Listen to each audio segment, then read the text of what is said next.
రాష్ట్రంలో ఈరోజు రైతులు పడతా ఉన్న అవస్థలు ఎలా ఉన్నాయి అంటే,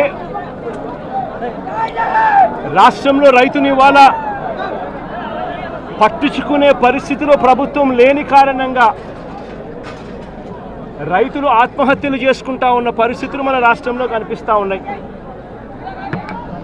ఈరోజు ఈ సీజన్లోనే ఈ జిల్లాలోనే ఇక్కడే ఇద్దరు ఆత్మహత్యలు చేసుకున్న సన్నివేశం మధ్య ఈరోజు ఈ జిల్లాలో నేను మాట్లాడుతూ ఉన్నా. ఈరోజు ఇక్కడే ఇదే జిల్లాలోనే ఇద్దరు ఆత్మహత్యలు చేసుకున్న పరిస్థితులు. పర్చూరులో ఒక రైతు చనిపోయాడు.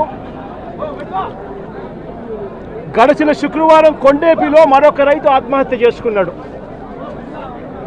ఇద్దరు రైతులు గిట్టుబాటు ధరలు లేక ఇదే జిల్లాలో రైతాంగం చనిపోయిన పరిస్థితుల మధ్య ఈరోజు నేను ఇక్కడికి వచ్చి రైతులు పడతా ఉన్న అగసాట్లను ప్రభుత్వాన్ని గట్టిగా నిలదీస్తూ ప్రశ్నిస్తూ ఉన్నా.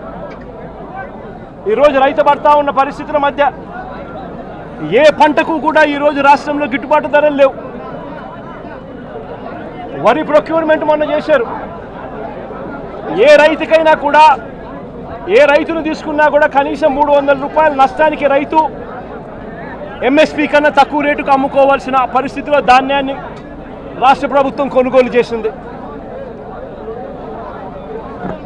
వరి దగ్గర నుంచి మొదలు పెడితే మిరప, పత్తి, జొన్న, కందులు, మినుములు, పెసలు, మొక్కజొన్న, సజ్జ, రాగులు, వేరుశనగ, అరటి, చీని, పొగాకు, కోకో, ఏ పంట తీసుకున్నా కూడా రైతన్నకు ఈరోజు గిట్టుబాటు ధర రాని పరిస్థితి ఈరోజు రాష్ట్రంలో కనిపిస్తూ ఉంది.